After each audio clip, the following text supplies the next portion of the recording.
Here is how to save passwords on your Android phone. So let's get started. The first step is to open settings. And once you're here, just search for passwords.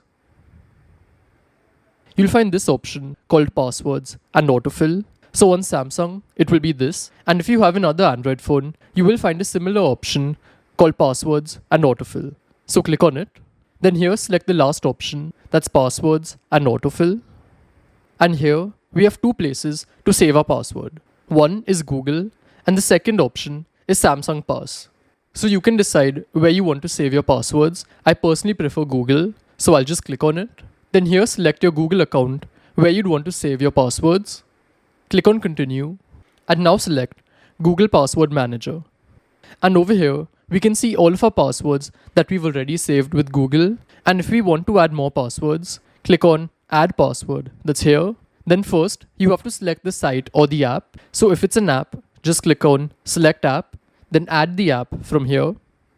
Let's say Instagram. Then enter your username and password. And if you want to add a note, you can add that as well. And then click on save. And now if I scroll down, you can see Instagram has come here. So this is how it works. And all your passwords are stored and secured with Google.